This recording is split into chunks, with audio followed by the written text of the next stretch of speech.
Hello everyone, welcome to another episode of the Daily Gwei Refuel, where I recap the latest news in the Ethereum ecosystem. I'm your host, Anthony Sassano, and today's the 25th of August, 2023.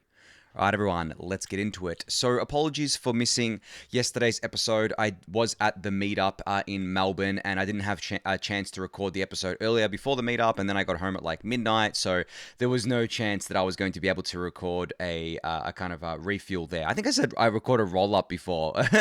No, refuel, not the bankless roll-up, which I actually will be on again very soon, by the way, just some alpha there. But yeah, the meetup last night was great. It was hosted by Upside DAO here in Melbourne, in Cremorne, and Stables was the co-sponsor of the event there.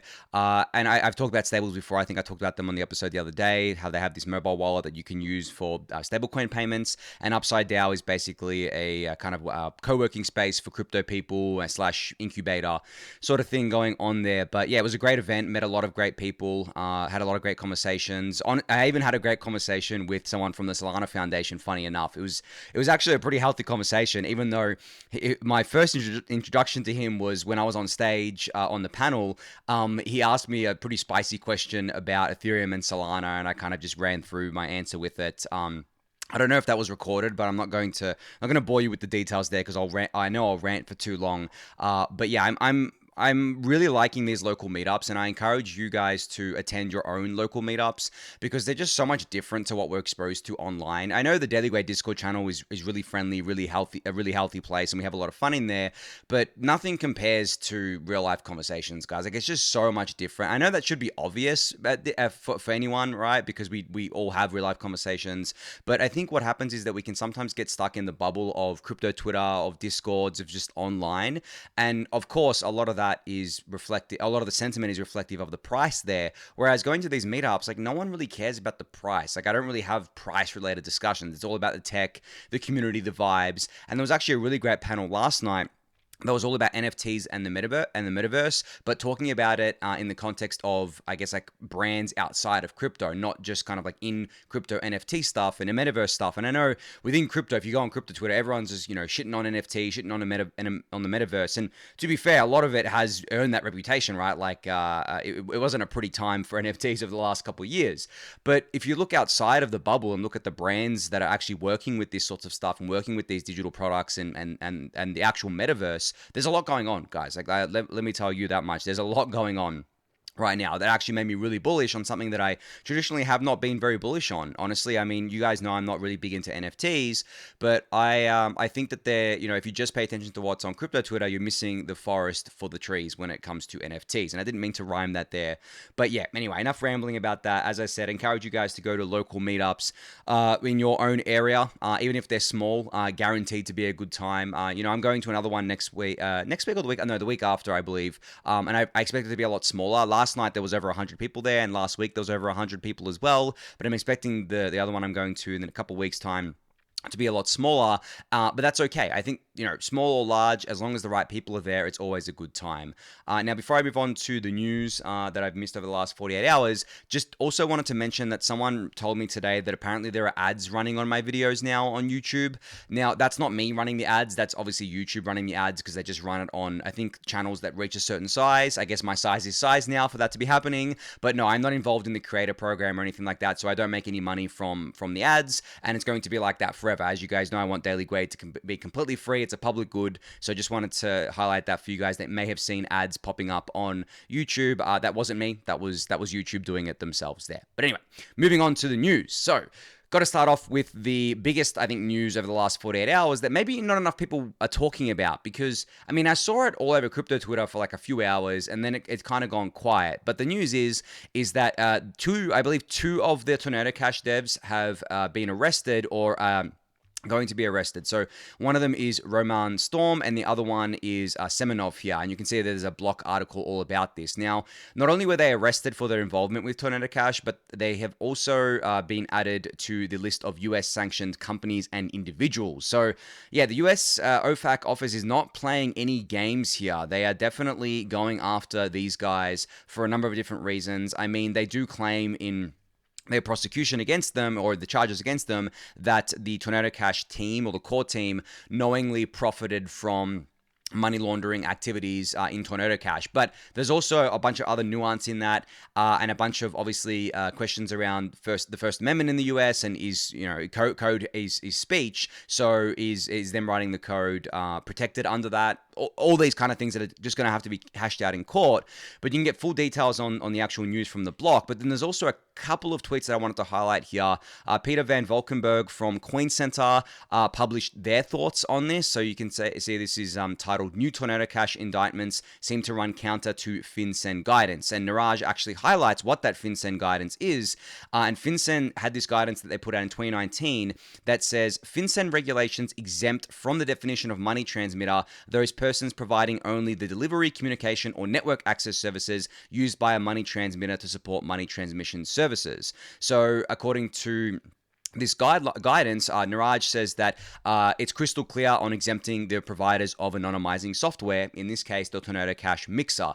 So as I said, all of this is going to be hashed out in court. There are a number of different indictments and charges against the Tornado Cash, I guess, like core team here. I guess the biggest one is knowingly profiting from money laundering and allowing it to happen on their platform. And they're also arguing that Tornado Cash was their platform because they had control over the front end, and I think that's what I read about it. But the contracts, as you guys know, are immutable. They didn't have control over the contracts. They couldn't stop at the activity on the contracts even if they wanted to. And there obviously was a token involved as well. So they're saying that because there was a token involved, that was knowingly profiting from money laundering. So there's all these kind of things going on. There's actually a lot going on here, a lot to unpack. And I'm not an expert on the legal side of things, so that's why I'm just pointing you to the right information in order to digest it yourself. And there was also a tweet thread here from Seth for Privacy that unpacks all of the stuff that happened over the last couple of days with regards to this. The TLDR that he came to was that this is very bad for non-custodial privacy services, as custody used to be the lower bound of separating legal and illegal services of this type. Now, this goes back to what Niraj shared when it came to FinCen and Coincenter's general response around this that Peter Van Valkenburg shared here.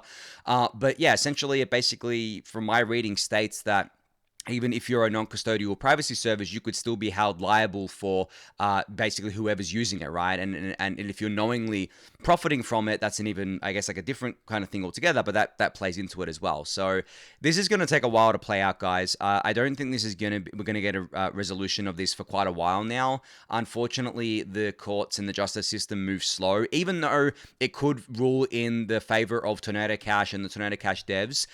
There's still going to be a long drawn out process here. But thankfully, Rahman actually has one of the best criminal defense lawyers probably in the industry, if not like in the world. And that's not coming from me. That's coming from other people that I've seen give him praise here. So this guy, Brian Klein, he's actually represented a bunch of different crypto individuals and companies. The highest profile was Block One, the issuers of the EOS token, who did their EOS ICO, and they raised like $4 billion back in, I think, 2018 or something like that. And Brian was able to get them off with only having to pay a $24 million fine to the SEC for conducting an unregistered securities offering. And Block One also did not have to admit guilt or admit anything. They just settled for $24 million. And then he also represented Virgil Griffith, you guys will know, who was charged with basically teaching North Koreans how to evade sanctions, and he basically got Virgil Griffith the minimum sentence that he could have gotten with the charges that were laid against him, which was pretty impressive considering that obviously the US takes their sanctions very seriously, and the charges they bring against people for violating those sanctions are very serious. So Brian is no stranger to defending these cases, and it's great to see that he's defending Rahman here. And he says here he's very disappointed that the prosecutors charged Rahman because he helped develop software. Their novel legal theory has dangerous implications for all software developers.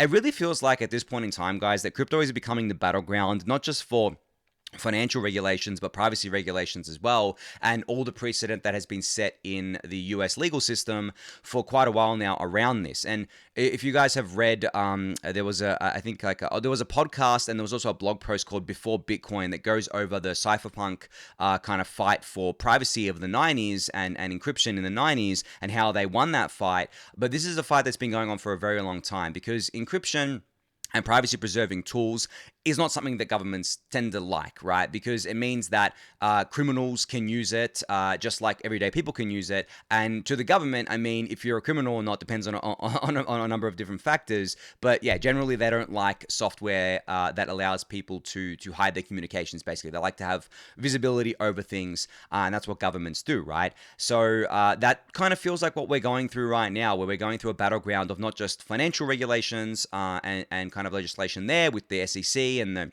everything's a security rhetoric, but also when it comes to the privacy stuff with Tornado Cash and just privacy generally on blockchains and more specifically Ethereum, I guess, because Tornado Cash on Ethereum was the only privacy thing that's been sanctioned so far. I think there was some limited stuff in Bitcoin land that happened, but yeah, it was sanctioned because I mean it can't be shut down, right? Like I think that if they were able to shut down Tornado Cash, they would have just shut it down. Maybe they would have sanctioned it and shut it down, but they've only been able to sanction it. And as you guys know, it's still available to use on the network, even though it has been kind of stifled because obviously everyone pulled out their liquidity and the usage has gone way down, and it is now illegal to use Tornado Cash.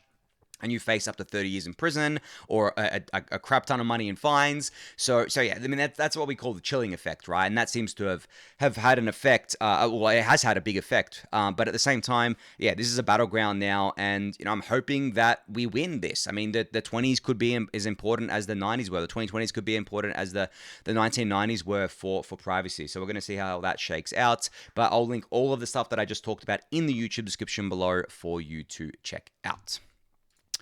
All right, onto some Ethereum core related news. So ASN here, who is, I believe, an Ethereum researcher, published a new research post called Proof of Validator, a simple anonymous credential scheme for Ethereum's DHT. So you can go give this a read. It is quite technical here, but I think it falls into what I was talking about before about privacy and anonymizing transactions and essentially being able to create privacy at every layer of the stack of Ethereum. I've talked about a bunch of other kind of things in the works like the shutterized beacon chain and a lot of the privacy protocols that are being built and things like potentially one day making layer 1 Ethereum default private, but that's an uphill battle. But there being layer 2s that are being built to be encrypted, like the Aztec layer 2. So there's a bunch of stuff going on right now, and this is another one of them, this kind of like proof of validator thing, which is anonymous credential scheme for Ethereum's DHT here, which has basically got to do with data availability and data availability sampling and generally like that. So it's definitely a different type of privacy and anonymization. It's more in the context of securing the network than it is in protecting people's individual privacy. But you can go give this a read. I'll link it in the YouTube description below. But as I said, it is a bit technical, but just wanted to put it on your radar there. All right, so the KZG ceremony is now officially closed. It ended with 141,416 total contributions, by far the largest ceremony ever. 132,000 contributors used sign-in with Ethereum. Over 9,000 contributors used GitHub, and the SHA-256 hash of the transcript is now available here. This is incredible, guys. I mean, I know the KZG ceremony went on for probably longer than it was originally intended to, but because of that, we ended up blowing past my most bullish kind of estimates of 100,000 total contributions. We kind of like went 40% above that, which is just crazy to me.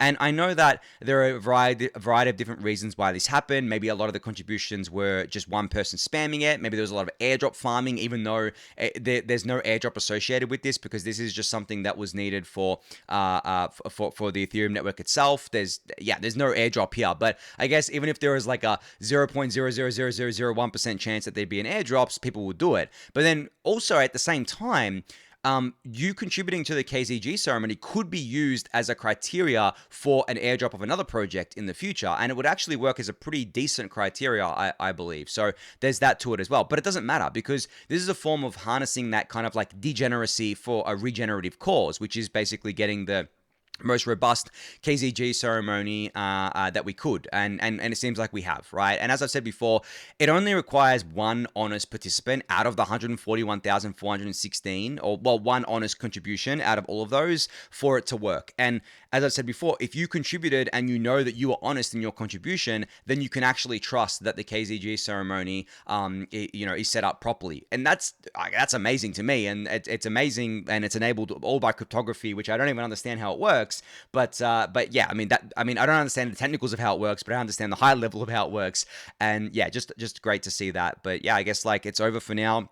Hopefully you guys got your contributions in. You definitely had plenty of time to do so, and I gave you plenty of heads up on the refuel. I'm sure a lot of you did. But yeah, kudos to the team for doing all of that and managing all of that. It has been a great success.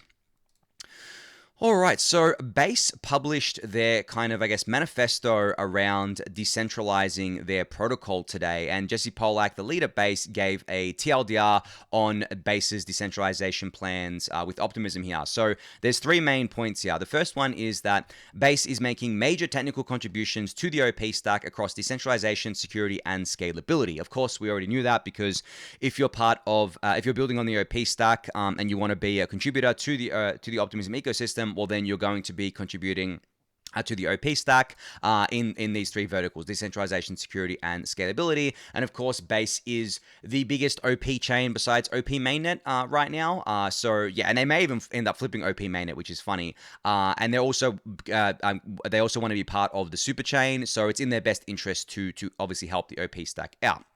And the second point here is that Base is committed to the law of chains neutrality framework and have set up the network to ensure there's no single party, the original Base team included, that could violate the commitment. And the third point is that we're funding public goods with a direct contribution of sequencer revenue and will earn an OP token allocation to participate in Optimism governance.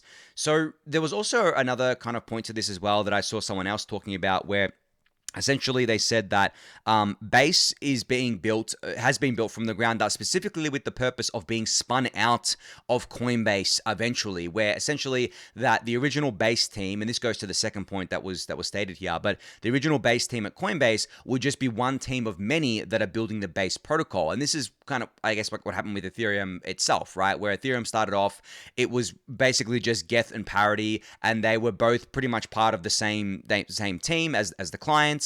And then over time, we got more and more clients. And now we're at a point where, and I actually put a tweet out about this, about all the independent teams that are building Ethereum clients. I'm actually going to bring this tweet up quickly for you here. It's this one here, where I was going through the consensus layer client teams and naming them for this person here in reply to one of Superfizz's tweets, and about how they're basically all independent of each other and independently funded, even though they may have received grants in the past from the same entity, such as the Ethereum Foundation.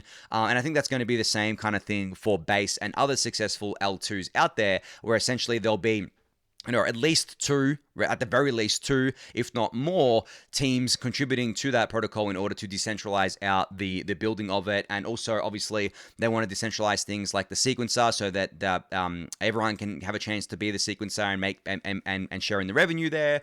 And they also would like to decentralize out the whole stack, obviously with fraud proofs when they get kind of enabled, and validators and things like that as well. So yeah, I mean, as I've been saying since the day Base was announced, I do truly believe that they are going to stick to their decentralization plans, because Brian Armstrong is an ideologue. He has a strong ideology about crypto. If he didn't, he wouldn't be fighting the SEC in my mind. And I think Jesse Pollack also definitely falls into that. And he obviously feeds up a lot of the information about Base to Brian and talks to him about it. And I believe Base is built in Jesse's vision so far, but essentially that I think the whole point is that it goes from Jesse's vision, and then it kind of permeates out, and the community makes Base what they want it to be. So yeah, you can read the Base tweet itself for a full breakdown of this. It'll be linked in the YouTube description below. All right, moving on. So I had mentioned the other day that USDC, or Circle, had announced that USDC was planning to launch on more blockchains here. Well, they announced the full list of blockchains that they're going to be launching on. So this this is launching on them natively. Obviously, you can already bridge USDC over to a lot of these chains, but this is native USDC issuance, kind of what's happening on Arbitrum 1, where you can natively issue USDC there. So the 6 new blockchains that they're going to be supporting are the Polygon POS chain, Base, Polkadot, Nia, Optimism, and Cosmos via the Noble network. Now, of course, I look at this list and I'm just like, you could throw out Polkadot, Near, and the Noble network because they don't really have much usage. There's not much demand there for this stuff. And I kind of feel like that Circle should have just prioritized the chains that are actually used and Ethereum L2s. I mean, they should have prioritized things like Tron and BSC, considering that they're, some of the most used chains, as well as L2s. And I don't say this because I want to keep things in the Ethereum ecosystem. I'm saying this because, as I've highlighted before about USDC, it's lost a lot of market share. It is a distant second now to Tether, and they need to get that back, right? And they need to do things to get that back, and they need to do these things, I believe, quickly before the bull market comes back, so that they can capture all that mind share there.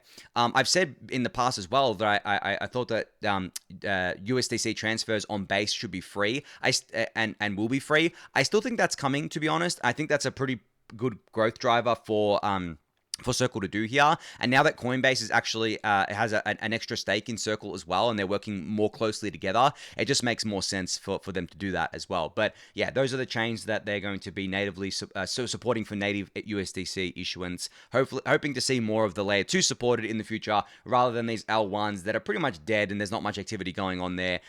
Like, from a business perspective, it really doesn't make much sense to me that Circle would do this, but maybe this is an overhang of plans that they've had for a while. All right, so Chainlink has a great blog post out called the Role of Layer 2 Rollups and Chainlink in Scaling the Ethereum Ecosystem. So if you wanted to, I guess, get the lowdown on how Chainlink plays into a multi-rollup Ethereum ecosystem, and how Chainlink is going to be using their technologies such as their oracles, but also their new CCIP technology, this is the blog post to read. And obviously there are links to all different kind of things to read in order to get more context about all of this stuff. So I'll link that in the YouTube description below. But I just thought it was a great read there, because I think that, honestly, the Ethereum community kind of has a blind spot for Chainlink at times. Chainlink is such an integral part of the Ethereum ecosystem, not just on the Oracle side of things, but on the research side, especially with things like CCIP, which are pretty exciting if you dive into it. It really does seem like a pretty nice, natural kind of cross-chain protocol that they've built that is very different to what the existing solutions, right? And of course, their oracles are the best in the game. Now, there's not even a close second in my mind in terms of Oracle software out there, or Oracle infrastructure, I should say, out there. And I know that the Chainlink gets a kind of a bad rap in the Ethereum community because of the Link Marines and the Link Army that we're all used to seeing and things like that. But I think at times you have to separate those kind of people from the actual technology. And that's what and especially technology that's actually used. I know that there are kind of armies of other protocols out there, but the difference is that those protocols aren't actually used, right? The XRP army, for example, XRP and Ripple, they're not used for anything, really. So I understand why, you can look at the army and say, okay, well, that's a bit silly. That doesn't reflect the actual usage of the tech. Whereas in Chainlink's case, that's not true. The Link Marines are obviously very fervent, and they're very passionate about Chainlink, but they definitely have a reason to be, because the technology actually backs that up. And the second point, I think, is the token, right? I mean, Link as a token hasn't performed very well, but at the same time, you could say that about pretty much a lot of tokens out there. And I don't think a token being down bad is a reason to hate on the technology, or is a reason to ignore the technology. I mean, if it was, then Ethereum would have been ignored for a lot of the years of the last few years, because obviously ETH went down 94% in the last bear market, right? And it didn't perform too well in the last bear market against USD and BTC. So if we're judging projects based on that, then yeah, I don't think that's a great way to judge them. I always try to judge the projects based on the technology that they have, but not just the tech itself, but also if it's actually being used, right? And has a clear track record of being used, and being used for things that are actually matter, and that actually add value to their respective ecosystems.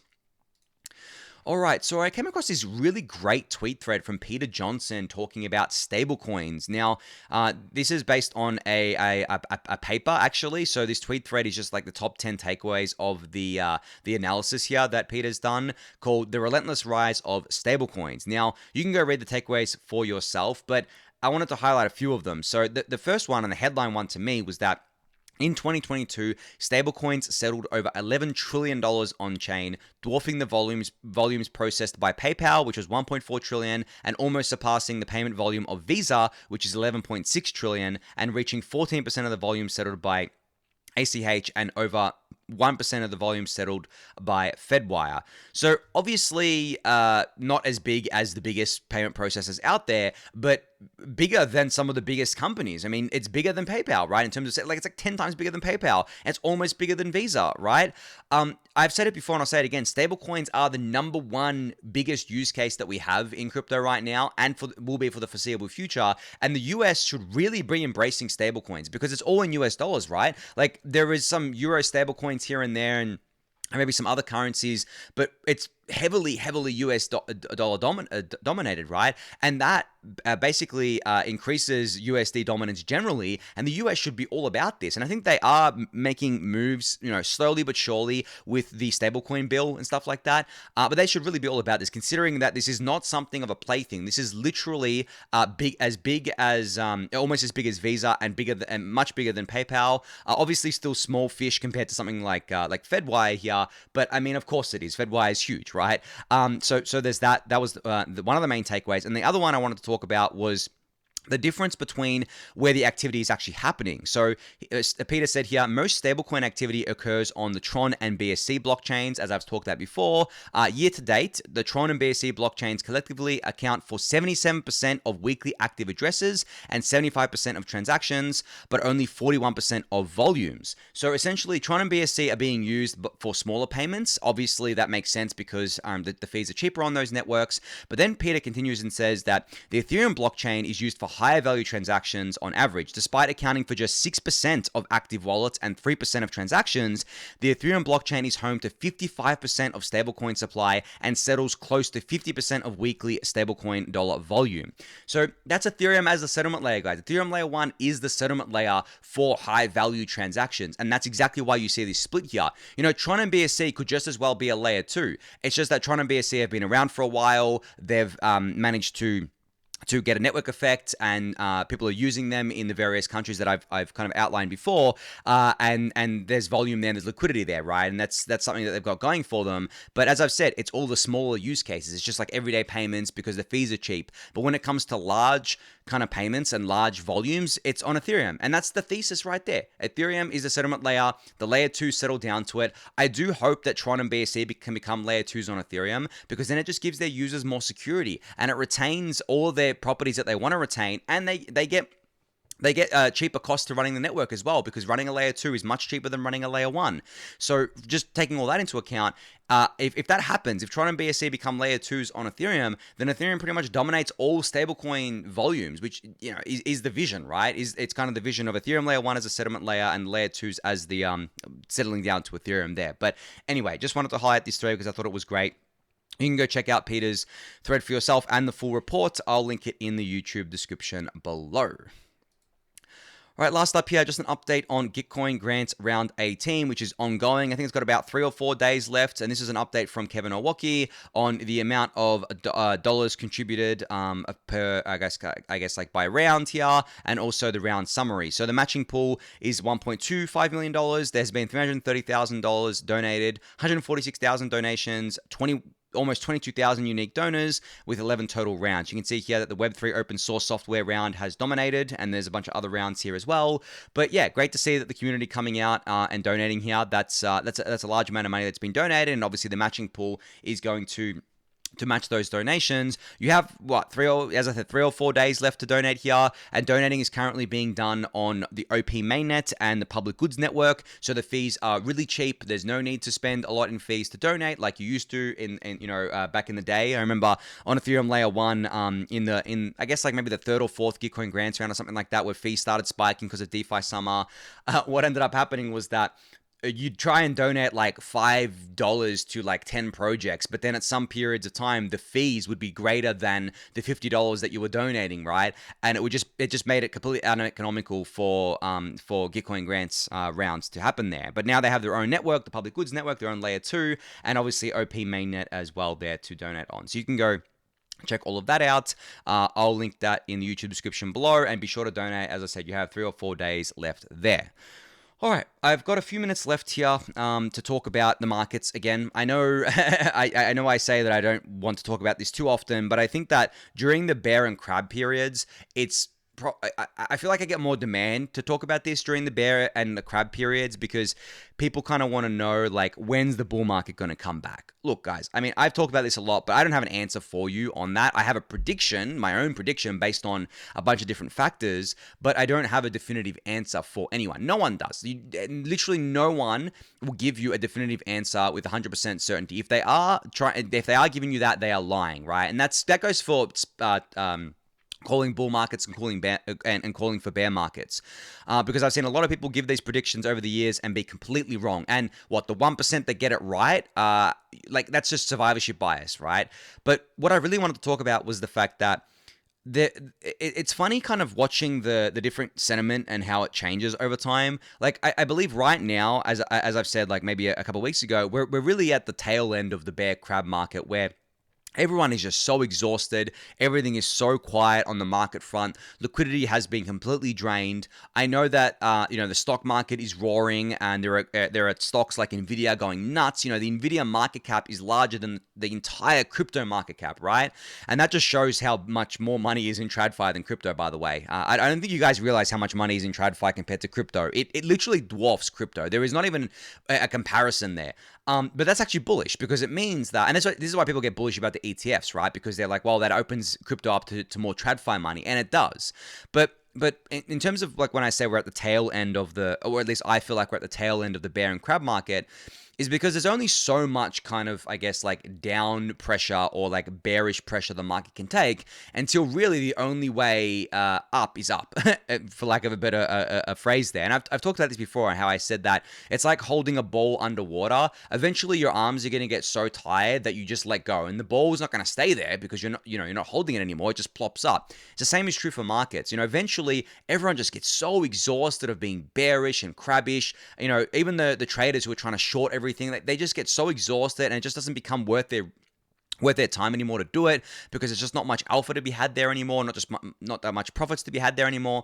And eventually we see a pop, right? But it's not a violent pop up. Bull markets take time to form. It has to climb what I call, what's known as, it's not my term, but what's known as the wall of worry, which is basically this climb back to all-time high that has to convince everyone that a bull market has started again. Now, I've said before how I think that if we can climb above 3K and stay there, bull market back on 100% guaranteed in my mind, right? I know I said before that anyone guaranteeing you something 100% shouldn't be believed, but like, I think me saying 100%, I mean like 99.99%, right? For me, it's like, unless something catastrophic was to happen once ETH got above 3K, I based on previous cycles, not just in crypto but in stocks, anytime it breaks like a critical level, it's just going to continue, right? It's going to do that ball underwater thing where it just plops up from there.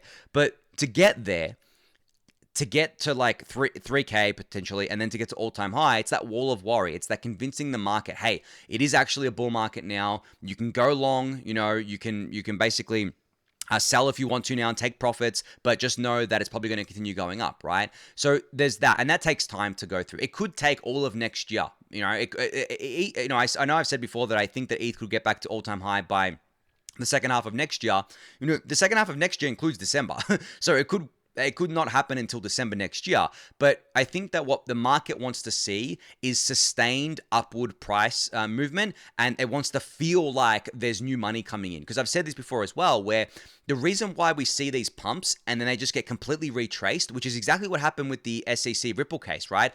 And we had a massive pump off of that, especially on coins other than ETH and BTC. And then those coins have sold down completely. Like, they've erased their entire pump since then. And that's because that pump was literally just the existing money in the system. That was not new money at all. And the same is true for the Bitcoin pump off the ETF news, right? It was just the same money in the system. So what we need, as I've always said, is we need the new money. But the new money is not coming near crypto until things get exciting again, until there's something to get excited about. And what gets everyone excited? Sustained upward price movement into prices that haven't been seen in a while. We haven't seen 3K in a long time, guys. I mean, if I go to the chart here just quickly on my screen, you can't see it on on your screen, but I was looking at this today. Actually, we have not seen 3K ETH since, and this was on the downward trajectory since April of 2022. Right, that was over a year ago now. So we haven't seen 3K. We haven't even seen anything close to that. We haven't even seen 2,500 since I think May 2022. Right, the highest we've seen is 2,100, I think, and we saw that back in April of 2023, of course. So in terms of breaking above these key levels, we definitely need to get above 3K, and that's when people start getting like super excited. Even above 2,500, people start getting excited, but like above 3K, I believe everyone's going to get super excited, and that's what brings in the new money. That's what gets the headlines going. Especially, obviously, BTC plays into this as well, but that's what brings it in, guys. And it's not just the retail investors, it's also the people who may be buying stocks and investing in TradFi right now, because that's where the excitement is. Things are going up, right? There is money to be made there.